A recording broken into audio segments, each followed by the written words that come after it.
They told me I was dead to them in a room that smelled like lemon polish and old money.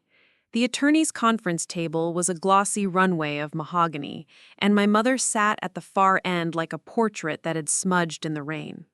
Lydia crossed her legs in a way that said this whole thing bored her, and my Aunt Simone held a pen like she might stab it through the file if the wrong word crossed the air.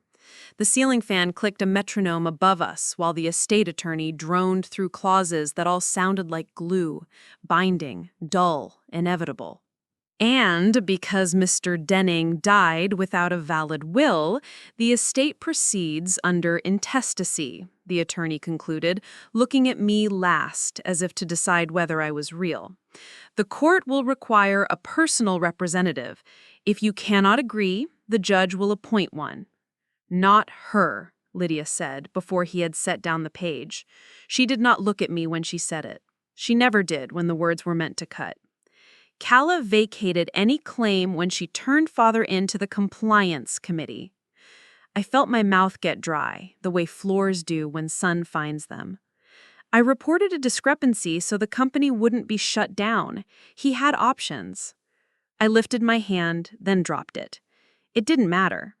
The truth between us had always been like a pain no one washed. You could see shapes, hear voices. You could pretend the fingerprints weren't yours. Sloane leaned back and smiled in that tight way she had perfected during 27 years of donor luncheons. You betrayed him to the board. He died of stress. You killed him, Calla. Mother's gaze slid past me, beyond the attorney's diploma and the framed ink drawing of the old state house. We are not discussing this again, she said softly, as a pheno reminds a key how to sound. Counselor, appoint Lydia. That is what Henry would have wanted. The attorney coughed into a fist. The court does not appoint on want. It appoints on suitability. If you will not agree here, we will petition. In the meantime, the estate requires immediate stabilization, notification to creditors, a federal EIN, securing assets, and a freeze on unauthorized disbursements. Stabilization. That was the word I had been waiting for, without knowing it. My father had never stabilized anything. He had juggled invoices, obligations, ideas, until gravity solved the problem for him. The ledger I had reported was full of dipped lines and rated accounts, and IOUs labeled with nicknames like they were pets that would someday come home. I'll file, I said. My voice surprised me, low, even. It sounded like someone who had memorized a map to somewhere everyone else thought didn't exist. I'll file to petition as personal representative. I already have the SS4 ready for the EIN. The sooner we centralize the accounts, the less interest bleeds away. She laughed like a cough. Who are you anymore? We don't know you, and we won't have you. You're dead to this family. The attorney flinched. The ceiling fan clicked. My name floated in the lemon-smelling air like a leaf in varnish. Then I will be the one who knows the estate, I said, collecting the copies in front of me. And the court can decide whether you want to keep this afloat or watch it sink while you argue about what color the life ring was. I walked out into a Boston march that could not make up its mind if it was winter or an early rehearsal for spring. Wind bit my cheeks and then relented, like a mean child who suddenly remembers manners. The traffic on State Street leaned on its horns for reasons that would be forgotten by the next light. I stood at the curb with the file hugged against my ribs until my breath steadied, enough to call the clerk's office. Probate and family, a woman answered, with the grave cheerfulness of someone who has seen every form of grief and knows how to staple it. I'm Calla Denning, I said. I need to file a petition to be appointed personal representative for the estate of Henry Denning. There is no will. Case opening is next Tuesday, she said. Bring the birth certificate, a list of known creditors, the proposed bond, and your acceptance of appointment. You'll need an SS4 confirmation to open the estate account and a letter authorizing you with the registry. Do you have counsel? I'm counsel, I said before I could be talked out of it. I wasn't, but I knew the forms and I knew how to read what happens to people when paper learns their names. She made a little sound that could have been a laugh or smoke from a kettle. All right, Miss Denning. Tuesday at 9. When the call ended, I looked up at the windows lining the law offices like so many watchful eyes. In one of them, I saw my reflection. Hair tugged back into a practical knot, cheeks chapped, a coat bought on sale and then patched, a woman who had spent the last year getting very good at being disliked for the right reasons. I tucked the file under my arm and started walking, because I had learned that the first steps after a line gets drawn are the only ones that matter. The apartment was the size of an apology and full of plants. Their green made a riot of the cold light, reminding me that life is an opportunist. I put the kettle on, opened my laptop, and typed IRS Form SS4 online application, estate of Henry Denning. The government website looked like it had been designed by someone who did not believe in joy. I answered the questions: responsible party, type of entity, reason for applying, banking purpose, address, name of decedent, date of death. When the EIN generated, the black numbers on white background felt like a bridge the exact width of my foot. I printed the confirmation, set it on top of the pile with the petition and bond draft, and dialed the bank where my father had opened too many accounts for too many reasons. "This is estate services," a man said, sounding as if sophisticated coffee had given him a personality. "This is Khaled Denning," I said. "I'm petitioning to serve as personal representative of the estate of your customer Henry Denning. I will file a freeze on disbursements pending letters of authority. I'd like to identify all open accounts, including any associated with Denning Harbor Holdings, Denning Legacy LLC, and Denning Foods." There was typing, sighing, more typing. "We'll need letters and a court order for disclosure, but I can tell you there are 3 active accounts and 2 lines of credit, current as of last Friday." He lowered his voice like a conspirator in a play. "And a CD maturing on the 1st of the next month." I placed a hold, I said, "and flag any ACH attempts that don't originate from the estate account once opened. I'll have the letters to you Tuesday afternoon." After I hung up, I looked at the plants. They had no opinion about probate. They wanted light and water, and a woman who looked like she knew what she was doing. I could give them 2 out of the 3. I spent the weekend learning the geography of my father's life the way you learn a new city, 1 block at a time, turning when instinct told me a street would dead end. The mailbox yielded envelopes fat with final notices, delicate as threats. I opened them with the careful cruelty of someone removing stitches. There was an invoice from a contractor in Quincy, a past due city tax for a parcel in Chelsea I didn't know we owned. A letter from a seafood wholesaler promising to regretfully pursue legal remedies if Denning Harbor Holdings didn't make good on a consignment from last summer. Denning Harbor Holdings, a name like a cigar smoke ring. I Googled it and found a faded website built on a template, a grayscale photo of a marina that could have been anywhere on the New England coast, a contact email that bounced, a line about heritage and stewardship that made me want to drink something strong. But there was a list of assets: a long-term lease on Pier 9 in South Boston, a minority interest in a dry dock repair shop, and a license for wharfside storage. Pier 9, South Boston. I put on my boots. The pier was a spine of splintered wood and rusted rail, stubborn against a clean sun. Gulls lifted from pilings like paper torn into birds. A man in a watch cap was hosing down a deck and looked up when my boots thudded. "You lost?" he asked, not unkindly. "I said. "I'm here about Denning Harbor Holdings." I held up the file like an ID. The man wiped his hands on his jeans and squinted at me. "You Henry's girl?" he asked. "I'm his daughter," I said, because it still felt like a lie to be different from whatever that phrase implied.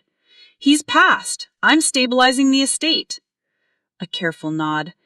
"Name's Nolan. I kept an eye on the lease when Henry wasn't around. Mostly he wasn't around." He jabbed his chin toward a row of containers like gray punctuation. "Got tenants that pay sometimes and memory that doesn't.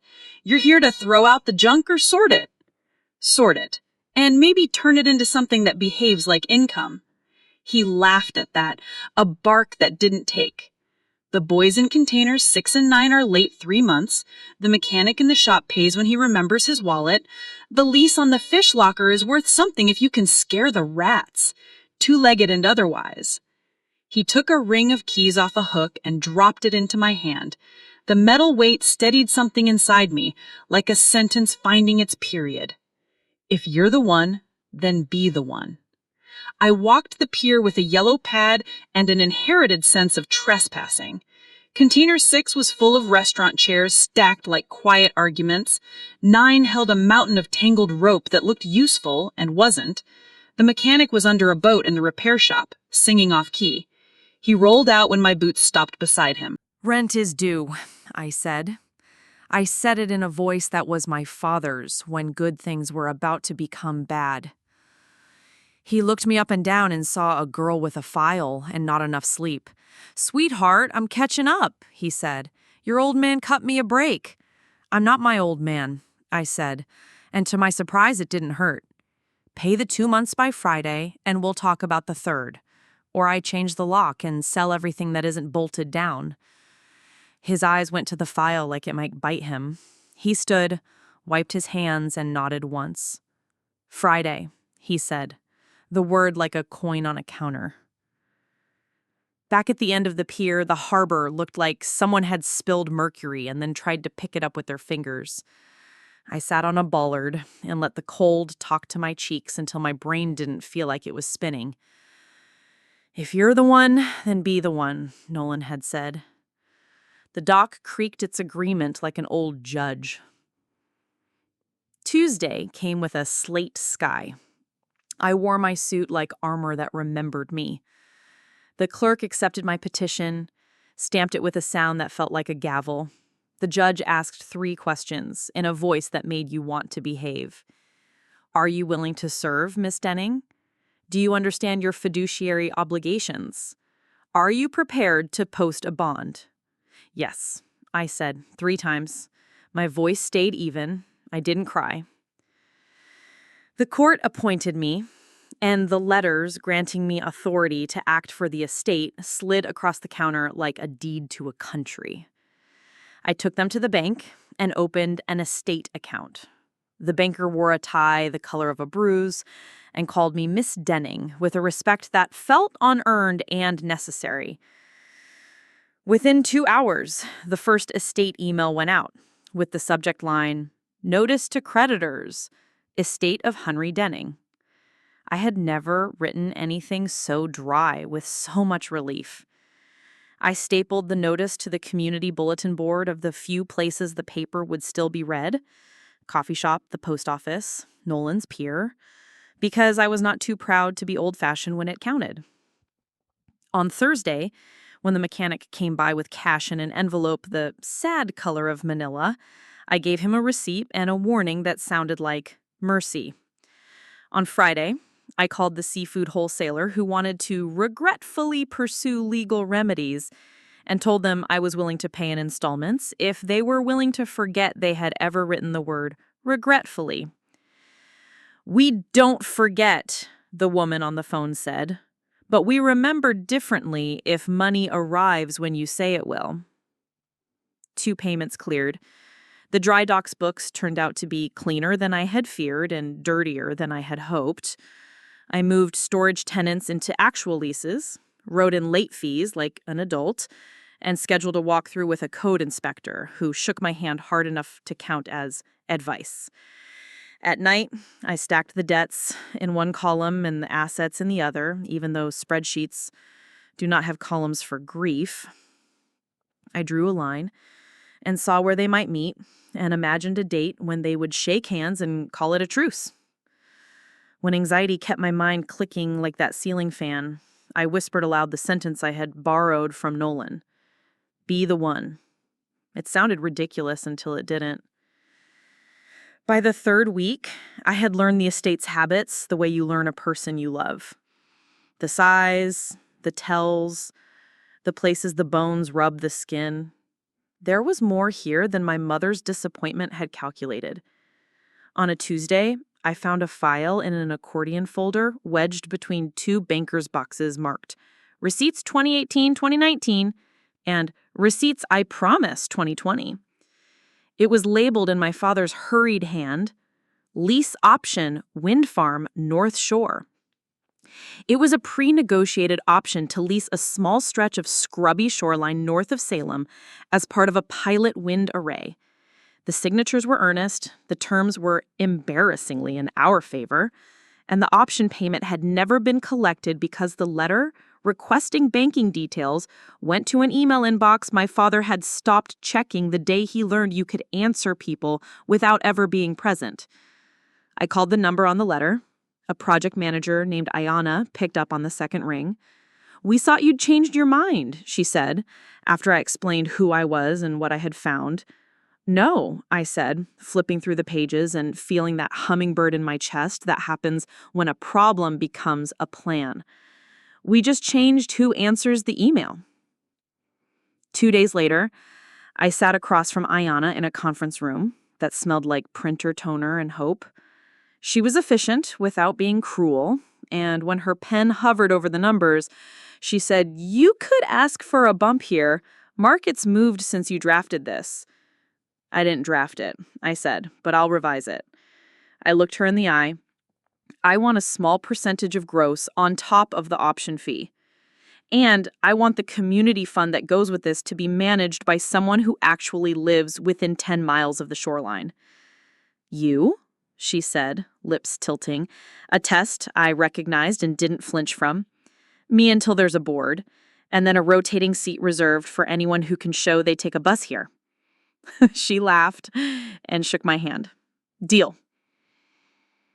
The revised option paperwork landed in my inbox that afternoon with the quality of a sunrise.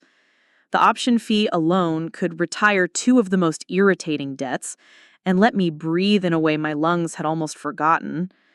I took a cab back to my office because I wanted to feel the city move around me when I did the thing that would begin to declare to the world and to my family that I could be trusted with what they said I had killed. Trust looks like money arriving on the day you said it would. Responsibility looks like making sure it does.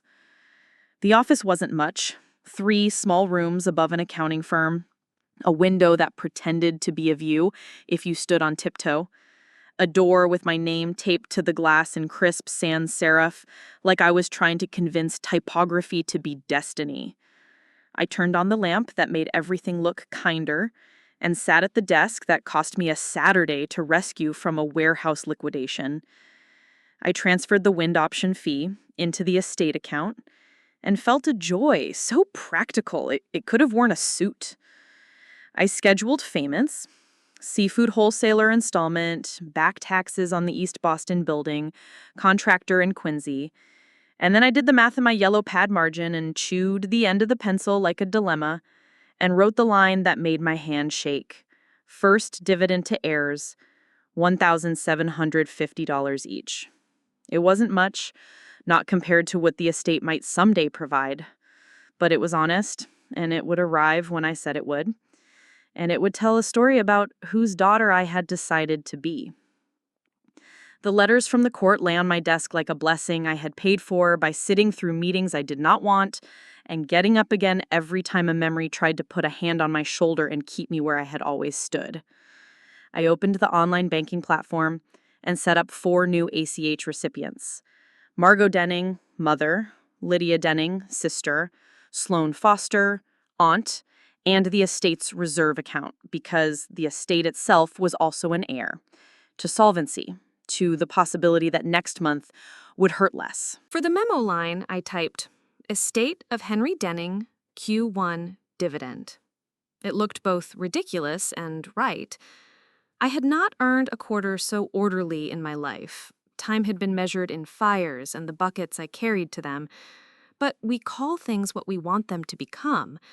My cursor hovered over the button labeled Submit Transfers, and in the second before my finger committed me, I thought about the words in the lemon-scented room. "You're dead to this family." I wondered if money could buy a resurrection, and then I decided I didn't care if they called it that. I cared that the harbor would pay its tenants. that the code inspector would stop using my phone number like a hobby, that Ayana would get to build something that moved because I had picked up a letter from the bottom of a dusty box. I clicked Submit. The screen blinked. The bank thought for a moment with the grave attention of a priest. Transfer scheduled March 31st, 10 a.m. Confirmation numbers rolled onto the page like the serials on a part. I printed the confirmations and slid them into the folder that had become a symbol of the life I was now willing to be responsible for keeping. I wrote brief cover letters, each its own careful kindness, to my mother. As personal representative, I will distribute estate proceeds quarterly as cash flow allows. This first dividend begins a schedule I intend to keep. Please confirm receipt. To Lydia, the estate will treat all heirs equitably. I will not discuss corporate governance matters outside the presence of the court or counsel. Receipt confirmation attached. To Sloan, for your records, kindly direct any inquiries to my office in writing. I placed each letter in an envelope with my office return address printed clean and modest at the corner. I sealed the flaps the way you close a book you intend to finish. Then I sat back in the chair and let a slow breath work through the tight places in my chest. It occurred to me that I had moved from being the problem to being the person you called when there was one. Someone knocked on the office door. I looked up, expecting my mail carrier's cheerful pound or the accountant downstairs with a package mistakenly left at his desk. Instead, the silhouette through the frosted glass was narrower, more precise. There was the suggestion of a coat that never known rain. "Come in," I called, standing before I could think better of it. The door opened and my mother walked in like a verdict. She looked smaller than she had at the attorney's office, which made something primal in me want to pour tea and something wiser in me want to put a wall between us made of statements, and the fact that I had elders now who believed in me only because computers had confirmed I existed with an EIN. "Hello, Mother," I said, and my voice was the same one that had told the mechanic Friday. Her eyes flicked around the room, cataloging. "So, this is where you live now. These are your things. This is where I work," I said. "Would you like to sit?" She did, carefully, as if chairs could be traps too. She wore a wool coat the color of funeral flowers. Her hands found each other and made a fist between them without ever actually holding. "Your letter came, early, before the money. I wondered if it was a mistake." "No," I said. "I thought you should have context before the deposit and an invitation to confirm receipt. I am building a record that will make lawsuits boring for the people who file them." A smile ghosted across her mouth, then left without goodbye. "You speak like an accountant now." "I speak like someone who doesn't want to leave a door open when the building's on fire." She looked at the framed page on my wall, a printout of the letters from the court. "Your father," she began, and then stopped, and the silence after his name did not feel like respect. "He did not know how to do this. He made a mess. And you embarrassed him." I told the truth. He chose what to be embarrassed by. We stared at each other, the way two people who used to share a language do when one of them refuses to conjugate the same old way. My mother's eyes softened, then sharpened again, a camera trying to find focus in a room where the light refuses to hold still. "You sent money to Lydia," she said, like the question it wasn't. "Yes." "After what she said." "Because of what she said," I corrected quietly. "I am not dead to this family. But I don't need anyone to recognize my pulse for it to matter. The estate is the estate. It belongs to logic, not moods." She nodded, tiny, involuntary. "You were always the stubborn one." She stood, and for a moment I could smell the perfume that had turned my childhood into a concept of afternoons. "We will see if you keep your promises." "I will, even if you don't like where they lead." She turned to go, paused at the door, and said without looking back, "Your aunt is filing to remove you." There it was, the other shoe that belonged to the kind of woman who wore shoes you could hear even when she wasn't moving. On what grounds? On the grounds that you killed him? she said softly, as if the gentleness could turn the sentence into something it was not. And that you will distribute our inheritance to strangers with blogs and windmills. I let out a breath I hadn't realized I had trapped. There will be a hearing, and I will bring my receipts. Mother's hand lingered on the doorknob. You always do. She left. After the door clicked shut, I sat, then stood, then sat again. I put my head in my hands the way people do in stock photos and felt ridiculous until I didn't. I had known this would come. If you push a mess into a shape, someone who benefited from its softness will call you cruel. I pulled out a legal pad and began a list titled, in block letters, Removal Petition, Defense. Then I made a second list because I did not want my whole life to be in response to someone else's motion. Next quarter, income. Under defense, I wrote, EIN and bank established, notices to creditors, asset recovery, lease renegotiation, option agreement secured, code compliance in progress, receipts attached. Under income, I wrote, Pier 9 rent stabilized, mechanic paying, storage converted to leases, wind option funds, dry dock share distribution, explore insurance reinstatement East Boston, evaluate sale versus hold. The lamp made a circle of light on the yellow page, and inside it, my handwriting looked like proof that I existed in the way only busy people truly do. I checked the clock. 36 minutes until the transfers would post. I opened the banking site so I could watch reality happen in real time, like a childish person who remembers exactly how long it takes for water to boil when you refuse to look away. At 9:53, an email arrived from Ayana confirming the wire from her side. On schedule, she wrote, and the community fund language looks good. Thank you for pushing for that. You'd be surprised how often people forget that part. They don't forget, I typed back. They just don't think it matters who remembers. At 9:58, a notification popped that made my stomach tighten and then relax. Bank. Incoming wire confirmed. I smiled in a way that my face had not tried on in a decade. I wanted to call Nolan and tell him the dock could stop holding its breath, but I also wanted to protect this moment from other people's words. At 9:59, the hallway outside my office filled with a sound not built for buildings. Boots and purpose. I looked up as two uniformed sheriff's deputies stepped into view. Behind them, my Aunt Sloane's lawyer filled the frame. Slick hair, a tie that looked expensive in a way I have never respected. He held a folder embossed with the golden seal of the Commonwealth like he had personally invented paperwork. The first deputy rapped twice on my doorframe and didn't wait for an answer. Miss Denning? His voice was neutral in the way only people with a badge get to be when they walk into other people's lives. Yes, I said, standing, smoothing my jacket automatically as if fabric could change anything about what was about to happen. The lawyer stepped forward, already speaking. You've been served, he said, with the joyless glee of a process server who went to private school. Emergency petition to remove personal representative and restraining order against disbursement. Ex parte hearing held at 8 this morning. Court has issued a temporary freeze on all estate distributions pending review. He turned the folder like a magician showing a card and slid it onto my desk. My eyes snapped to the clock on my screen. 10 a.m. For a second, all I could hear was the ceiling fan in that first room clicking time on a story I had not agreed to tell. Then the banking page refreshed, and 3 lines populated in clean sans serif.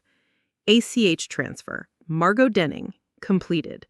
ACH transfer, Lydia Denning, completed. ACH transfer, Sloan Foster, completed. The 4th line read, Estate Reserve, completed. I looked up at the lawyer who was already raising his chin as if his victory smelled like citrus. You're late, I said, a calm settling over me like a coat given to you by the exact person you had to become to deserve it. He opened his mouth, closed it, opened it again. The deputies' faces did not change, which was its own kind of praise. Nevertheless, the lawyer said, each syllable trying to charge rent, the court's order is now in effect. Any further payments from the estate will constitute contempt. He tapped the folder. Your hearing is scheduled for next Friday. Bring your receipts. he smirked, a man who believed he had written originality on his mouth.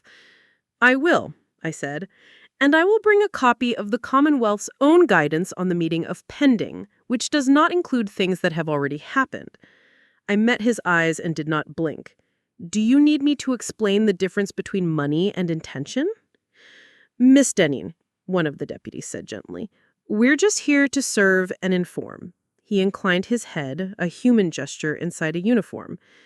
You understand you can't move funds now. I understand, I said. My voice felt like a bridge again, just wide enough. I won't, you have my word. They left. The hallway swallowed their boots and then their purpose. The lawyer's cologne stayed a second longer than he did. I sat down and opened the folder. The words stacked up: removal, contempt, mismanagement, conflict of interest, windmills and charitable funds, and ethical violations. My aunt had never been good at subtlety. The order was crisp, the seal gold as gilt. The judge's name sat at the bottom like a person who knows how to throw furniture into a room to stop a fight. My phone buzzed on the desk. Then again. The first text was from an unknown number that was not unknown. Lydia. What is this? Did you really send me money? Did you think this would fix anything? The second was from my mother. Received. We will discuss. I am coming back up. The third was from a name that made my throat tight, then relieved me. Ayana. Saw your news. If you need me to confirm anything about the option, I can be on a call for your hearing. I typed responses like a person who understood that sentences can be lifelines if you tie them correctly. To Lydia, receipt confirmation appreciated. Governance matters through counsel. To Mother, I'm here. To Ayana, yes, I will need you. Then I opened my legal pad to the page titled Defense and added a new line. Court ordered freeze at 10:01. Transfers completed at 10. Bring server time logs, print confirmations. I added one more. Explain fiduciary duty as keeping promises to the living and the dead. I put the folder down and looked at the confirmation page again. The lines were so plain, they were almost shy. Money had left one place and gone to another exactly when it was told to. It should have been the least dramatic thing that had happened this month, but we all know that the simplest acts are only simple because someone built a complicated structure you can't see. The door opened, without knocking. Kala, my mother said, breathless, her coat unbuttoned like a day she had not prepared for. Sloane is downstairs with a reporter. A reporter. Of course, I pictured glossy hair and a pen that would become a microphone in some unkind light. I pictured my aunt arranging her face in concern so perfect that it should have earned an invoice. I pictured a headline that would try to make me a villain because people prefer a story that lets them be surprised by the wrong things. Are you ready? My mother asked, and there was fear in her voice. Naked, a tide that for once did not try to hide behind a clever rock. I stood, folded the judge's order, smoothed it flat again. I straightened my jacket, not because I believed in fabric, but because I believed in small rituals that remind the body that it holds a spine. Yes, I said. I followed her into the hallway and towards the stairs where the sound of my Aunt Sloane's voice rose like a hymn to appearances. The lamped glow from my office fell across the threshold and stopped there, obedient, while the world outside sharpened its teeth around the word inheritance. We had reached the landing when the first camera turned in our direction and my aunt's smile found us the way water finds a crack in a wall. She stepped forward, ready to perform shocked dignity and a plea for justice in the language of those who never expect to find it aimed at them. The reporter raised a microphone and began to speak my name. I opened my mouth, and the building fire alarm screamed awake. The darkness wasn't complete. More like a held breath. Exit signs glowed arterial red. Someone's phone lit a face with cold blue courage. There was a collective rustle, a courtroom becoming a forest after the wind stops. Please remain calm, the bailiff said, voice steady, the kind that rearranges panic into chairs. I didn't move. In the dark, the shape of my resolve felt simpler.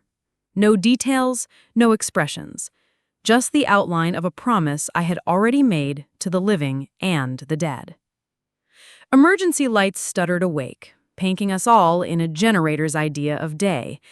Judge Kennedy leaned forward on the bench, features now a study in patience made visible. "We will continue," she said. "Counsel, approach if you can see your feet." Rowan squeezed my shoulder once, a pressure like punctuation. "This helps. People behave better when reminded the world can go dark," she whispered. Then she moved into the wan light, every step the explanation of a verb. I remained standing until told to sit. Lydia was all angles beside Sloane, who tried to own the air again now that the lights had decided not to leave forever.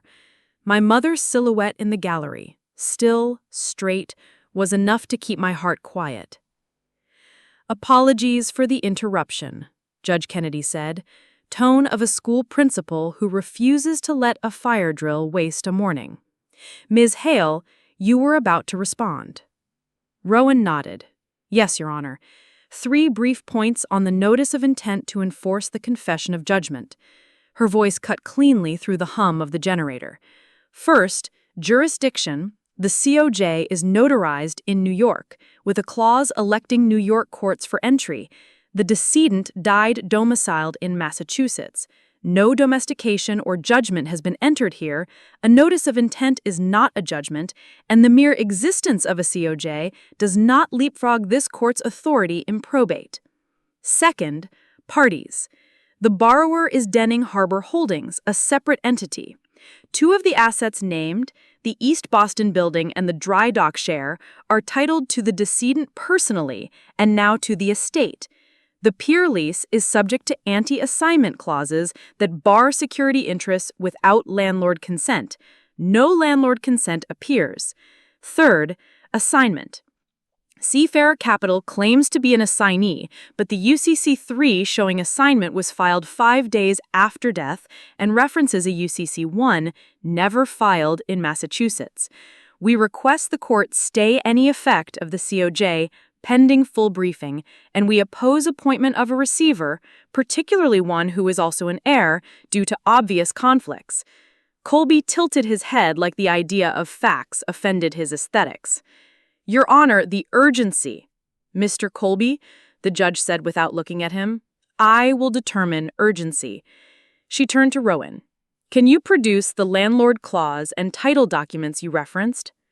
"Yes," Rowan said, laying copies on the clerk's desk, pages that crinkled like evidence deciding to be helpful. "And we have the bank server logs on transfer timing if the court wishes confirmation." "I have them," the judge said, the faintest sigh escaping the robe's idea of a human. She looked back to the supplemental, the courier letter now a little ridiculous under emergency light, and tapped the paper. "Confessions of judgment are disfavored because they ask courts to skip their job. This court will not skip its job. The motion to appoint a receiver tonight is denied." The way the room exhaled felt like weather moving off the coast. "However," Judge Kennedy continued, "given the creditor's allegations and the family's unfortunate history of treating the truth as optional, I will impose conditions." She looked at me. "Ms. Denning, you will file an interim accounting within 14 days and a full accounting every 30 days thereafter. No extraordinary disbursements without notice. You will maintain insurance on all real property and provide proof within 72 hours. And you will pursue a declaratory judgment on the COJ's enforceability as to any estate assets." A beat. "If Seafarer wishes to be heard, it may file properly." Rowan stood, the exact right height to gratitude. "Understood, Your Honor." Colby tried again.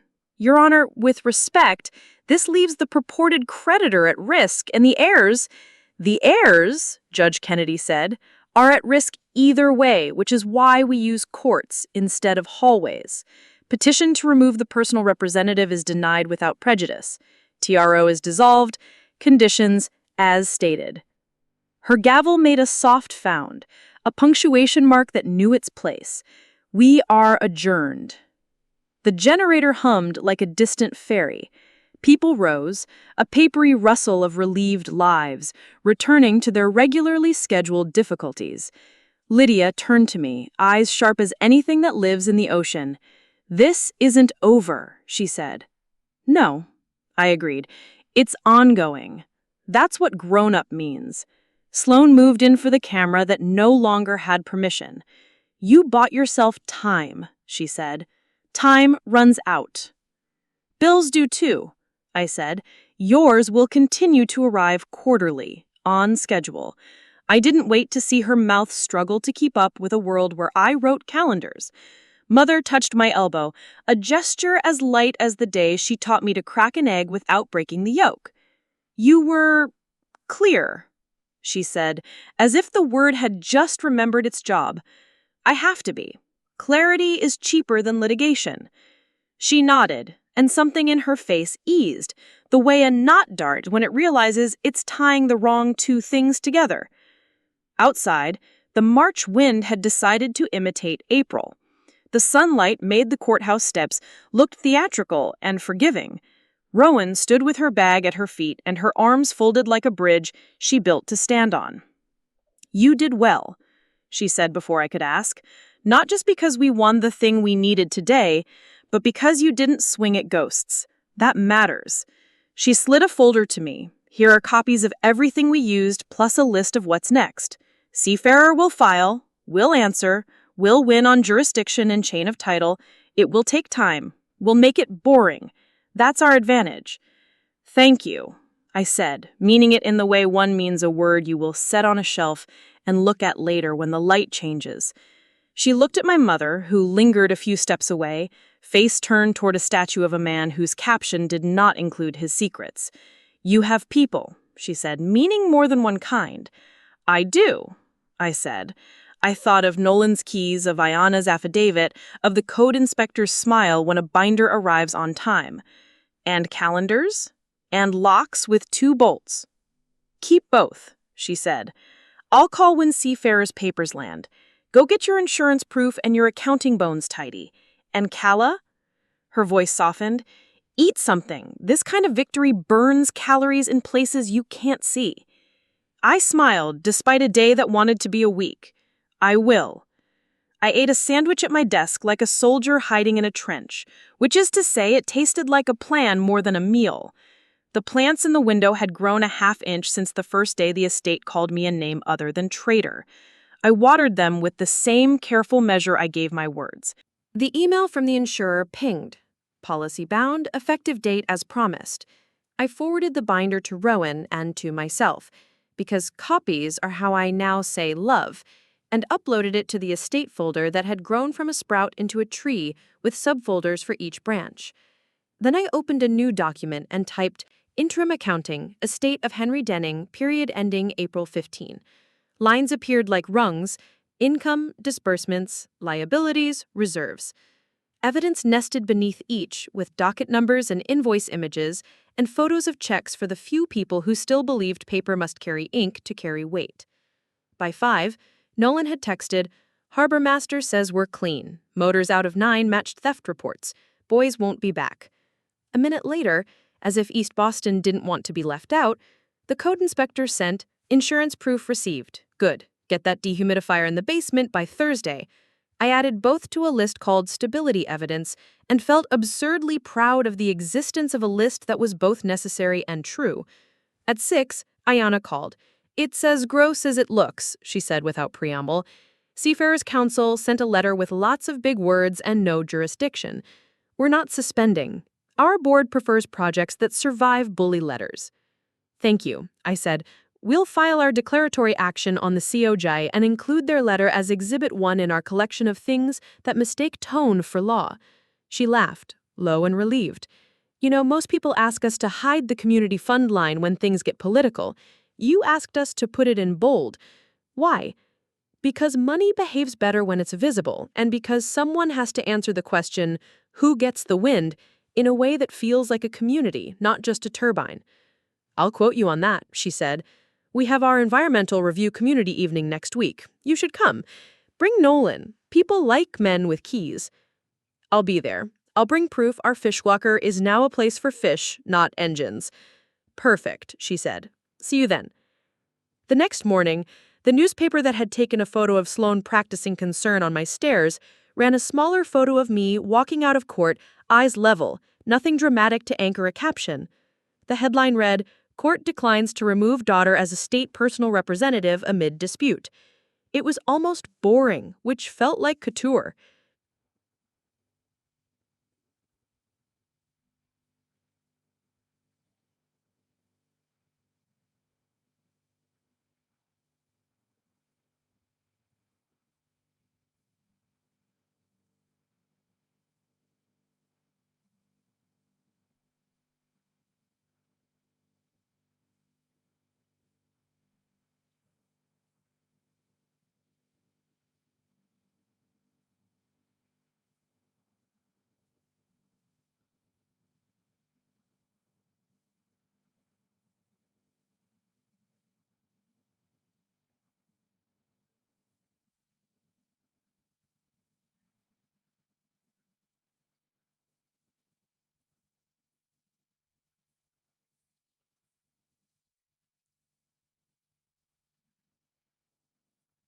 After, in the hallway, Seafarers' Council said to Rowan, "We'll be back."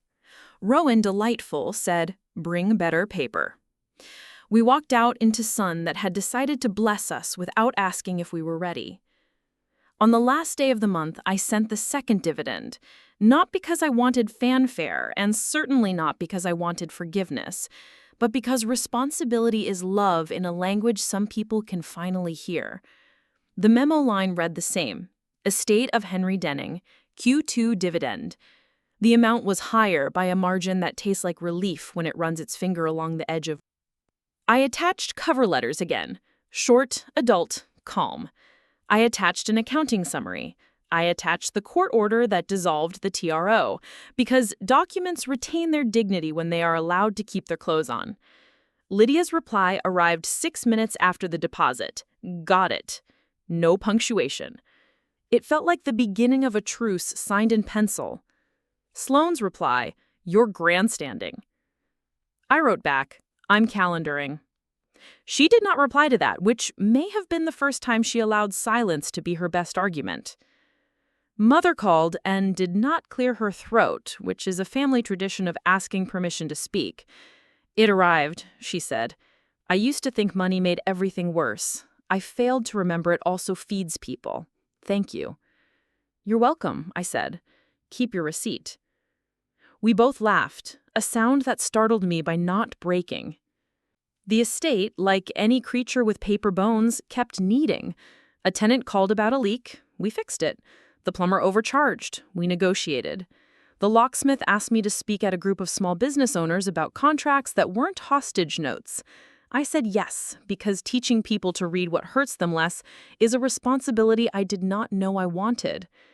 Nolan found a better deal on a forklift rental and texted me a photo of himself triumphant beside it, which I printed and taped to the back of my door like an icon of competence.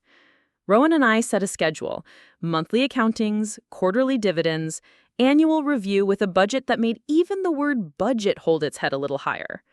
We took all calls from Seafarer and then took none, and had our associate write a letter that said the same thing no matter which paragraph you read: file properly or stop.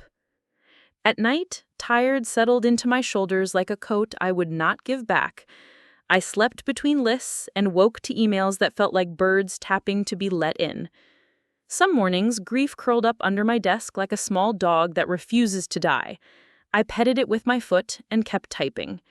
It didn't stop being grief. It became a thing I could live with without teaching it my passwords. On a Saturday, in a moment I did not anticipate, Lydia knocked on my office door. She entered without waiting, old habits, and stood, arms crossed, mouth a little uncertain, like a person who has arrived at a country and refuses to ask for a map. "I'm not here to apologize," she said, which is how apologies begin. "Okay," I said, sliding the lemon bars Mother had left into a safer corner. She came to see the numbers, not the summaries, the actual bones. I gestured to the chair. Read-only access is there. I pointed to a monitor facing the area we reserve for visitors. I pulled up the drive. Choose a folder. She sat, clicking through Pier 9 leases, East Boston insurance, wind option executed, dividends confirmations. Her mouth shifted as math moved from fiction to science. After 20 minutes, she stopped. You did all of this. It wasn't a question. Without cheating. I scheduled what I promised and paid what we owed. It looks like magic only in families that forget the calendar. She looked at me then, properly, like a person, not a role. I said you killed him. I said you were grieving and angry. Both were true. I was also lazy. Anger is easier than work. She stood. If I help, it will be because I help, not because I want your chair. Good, I said. Chairs are not prizes, they're obligations. The view from mine is 3 plants that need water and a spreadsheet that needs a verb. She smiled, small and real. I can water. I said, you can start with that. And with the East Boston basement dehumidifier the inspector wants. It needs to be picked up, brought down the steps that hate everyone, and plugged into a circuit that will not throw a fit. She said, I can do stairs. I do Pilates. I laughed so hard I had to sit. She laughed too. We laughed in a room that once hosted only orders and now hosted the possibility of a life. We were not a fairy tale. Sloane remained a storm cloud in pearls. Seafarer filed 2 more motions and lost both. The mechanic was late once and brought cake by way of apology, which I accepted because I am not made of concrete. The code inspector stopped by to show me a photo of his granddaughter wearing a hard hat like a crown. Ayana sent me a video of the teen from the meeting standing under the new bus shelter while rain tried and failed to make her small. On the pier, the gulls learned our schedule and stopped screaming during leases, as if they recognized the holiness of paper. Nolan slapped a paid stamp like it owed him rent. Leo posted a sign on the fish locker that read in paint steadier than his hand, "Fish, not engines." On a quiet Thursday, Mother and I took the long way around the harbor after dropping off a check for a past-due tax that would no longer be past due. The water wore the sky like the opposite of a wound. She linked her arm through mine the way she used to when I was small and wanted to believe all doors led to kitchens. You sent the estate's first dividend from your office, she said. That sentence lives in my head now. It is a better sentence than the one I said. I'm trying to live inside the better one. I'm trying too, I said. It's a good house. We stood at the end of the pier where the wind pretends it owns time, and we let the last of winter walk itself off our shoulders. On the next quarter's eve, the bank manager called at 9:12 a.m. Ms. Denning, I know we said we don't call in these anymore, but I wanted to tell you something that isn't my job. He coughed, embarrassed by the existence of emotion in a world with Swift codes. It's nice to watch money do what it's told. The fire alarm didn't sound like a bell. It sounded like a verdict. A hard, mechanical scream that cut through words and forced bodies into motion. The reporter's mouth hung open around my name for a moment, and then her producer was waving, the camera pivoting, the lobby filling with a red strobe light that turned faces into emergency.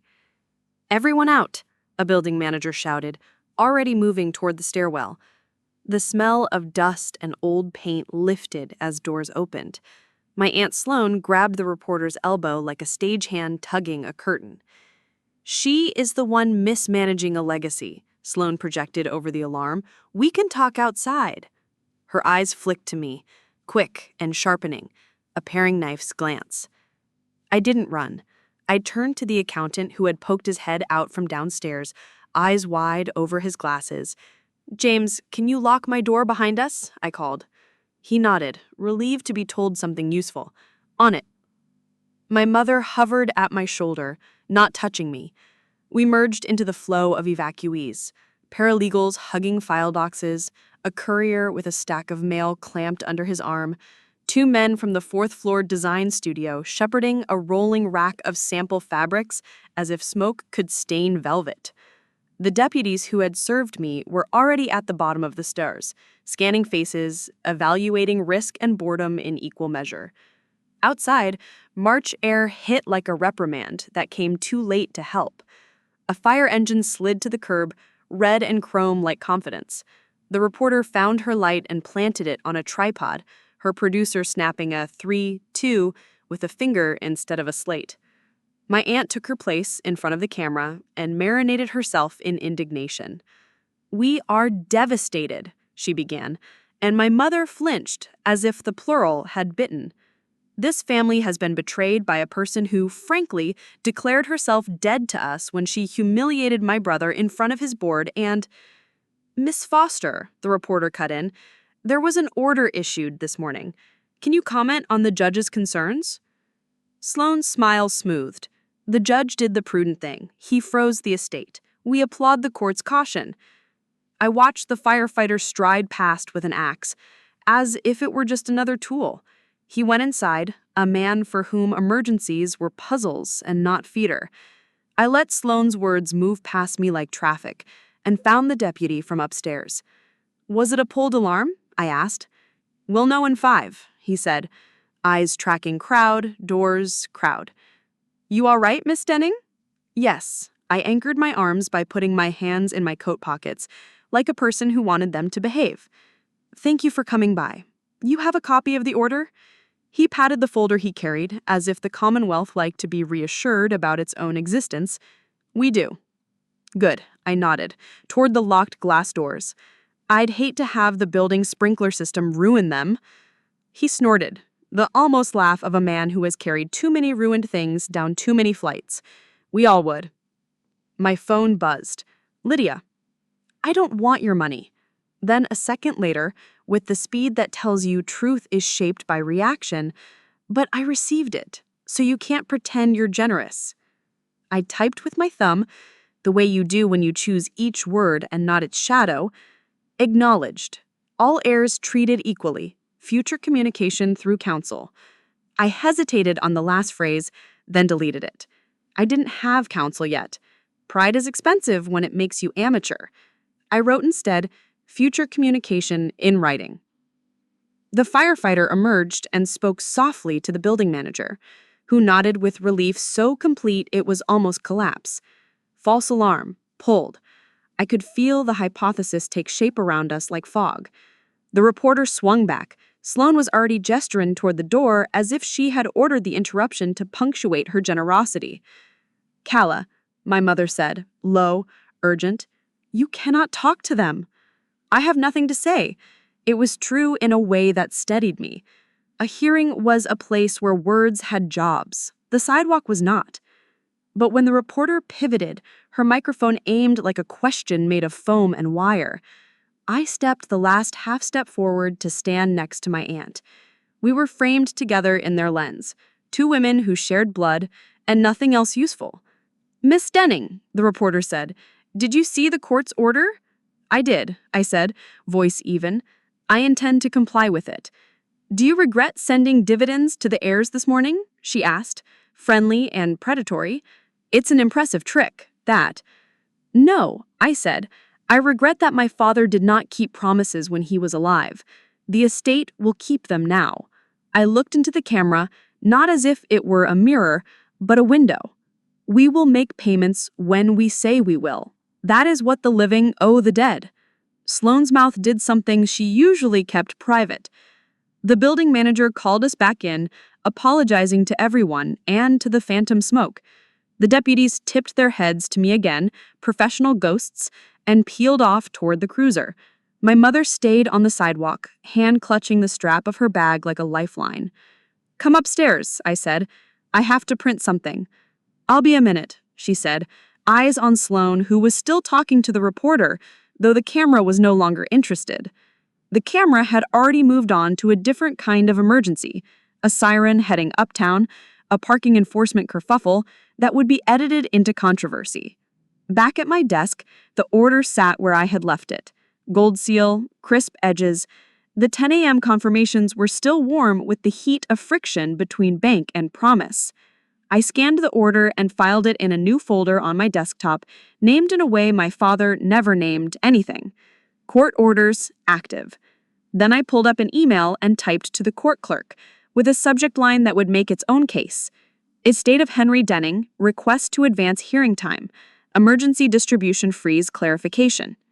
I wrote, Dear Clerk Fisher, I am the appointed personal representative. This morning's ex parte order was served at 10:01. Distributions were executed at 10 a.m.